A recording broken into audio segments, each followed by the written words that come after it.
तो चलें जी, स्वागत है आपका अपने YouTube चैनल पे। और बहुत बड़ी खबर आ चुकी है जिस खबर का इंतजार था। जी हां, साहबजादा फरहान और हारिस रऊफ को आईसीसी एकेडमी में बुलाया गया है। वहां जो मैच रेफरी है उसका सबसे पहला ये सवाल था हारिस रऊफ से कि आपने वो जो 6-0 का सेलिब्रेशन किया वो क्यों किया। तो हारिस रऊफ का सबसे पहला जवाब ये था कि अगर भारतीय क्रिकेट बोर्ड ने ये शिकायत अभी लगाई है तो इसका टाइम तो 24 आवर्स होता है, लेकिन अभी इतने टाइम बाद भारतीय क्रिकेट बोर्ड ने शिकायत लगाई।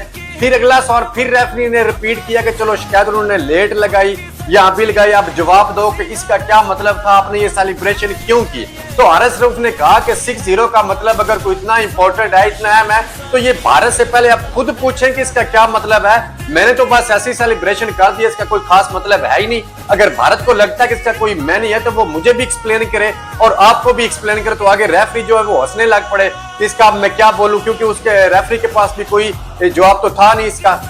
और अगली बात जो हारिस रऊफ ने बोली, हारिस रऊफ ने कहा कि मेरा ये जो 6-0 का जो भी मैं सेलिब्रेशन कर रहा था, जो बता रहा था, मैं सिर्फ क्राउड के साथ इंटरेक्ट था और मेरा मतलब 160 था, यानी कि 160 मैं पॉइंट कर रहा था, 6-0 तो मैं कर ही नहीं था। अगर 6-0 है तो इसकी कोई अहमियत है तो मुझे भी बताएं, मुझे तो पता ही नहीं इसकी क्या अहमियत है। तो ये क्रिकेट बोर्ड जो भारत का है उससे पूछें जिन्होंने शिकायत अभी आपको दर्ज की है कि 6-0 का मतलब क्या है। और दूसरा जो था फरहान, साहबजादा फरहान, उससे जब पूछा गया कि आप ये जो आपने जो सेलिब्रेशन किया जो गन की तरह लग रहा था, इसका क्या मतलब है, ये क्रिकेट में अलाउड नहीं है, ये आपको नहीं करना चाहिए। तो उसने बताया कि मैं एक पठान फैमिली से तल्लुक रखता हूं, जो पठान कौम है, जो वो जब भी सेलिब्रेट करती है अपने रीजन में, अपने इलाके में, तो वो गन के साथ ये सेलिब्रेट करती है और ये बहुत नॉर्मल चीज पाई जाती है हमारे पठानों में। तो ये बहुत बड़ी दो डेवलपमेंट हुई है जिसका मतलब बिल्कुल साफ और साफ है कि ना कोई आईसीसी कर सका, ना कोई भारतीय क्रिकेट बोर्ड कर सका।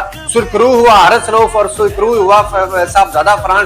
तो ये चीजें जो है वो बहुत गर्म जोश से चल रही है और ये शुरू चीजें भारत ने की थी, जो खत्म है वो इंशाल्लाह पाकिस्तान करेगा। ये मैं पहले भी बोल चुका था कि शुरू उन्होंने किया था और खत्म अब इंशाल्लाह हम करेंगे। और ये चीजें ऑन द फील्ड बिल्कुल चलेंगी। और ये सारी चीजें जो हारिस रऊफ ने कही है या साहबजादा फरहान ने कही है, ये क्रिकेट मैनेजमेंट को भी जाता है, जिन्होंने बिल्कुल उनको समझा के भेजा था कि आपने क्या बयान दे रहे हैं आईसीसी के सामने, रेफरी के सामने आपने क्या बयान देना है। तो जो कि उन्होंने बिल्कुल एक अच्छे अंदाज में बयान दिया, कि बहुत सुलझे हुए तरीके से बयान दिया। और यही चीजें थी, ये सुबह से इस चीज का बिल्कुल भारतीय जो जितने भी फैंस हैं, स्पेशली जो भारत का मीडिया, उसको इंतजार था कि हारिस रऊफ जो अगले 3 मैचों के लिए बैन हो जाएगा, साहबजादा फरहान को भी जो मैच पनिश है वो की जाएगी, कोई कुछ भी नहीं हो, एवरीथिंग इज फाइन। तो पाकिस्तान टीम को सपोर्ट करें और संडे को जो अब मुकाबला होगा वो बिल्कुल अब तगड़ा होने जा रहा है, क्योंकि बिल्कुल जो भी चीजें थी वो बिल्कुल अब सामने आ चुकी हैं। अब भारत को भी कंफर्म हो गया कि अगर पाकिस्तान ये मैच जीत जाएगा तो वो पाकिस्तान भी वही चीजें करेगा जो भारत ने ऑलरेडी की हैं। और किसी और वीडियो में मिलते हैं। टिल देन पाकिस्तान जिंदाबाद, पाकिस्तान आर्मी जिंदाबाद, पाकिस्तान के हर इदारा जिंदाबाद। और ये शुरू भारत ने किया था, खत्म अब इंशाल्लाह ये पाकिस्तान करेगा। Take care, love you all, अस्सलाम वालेकुम।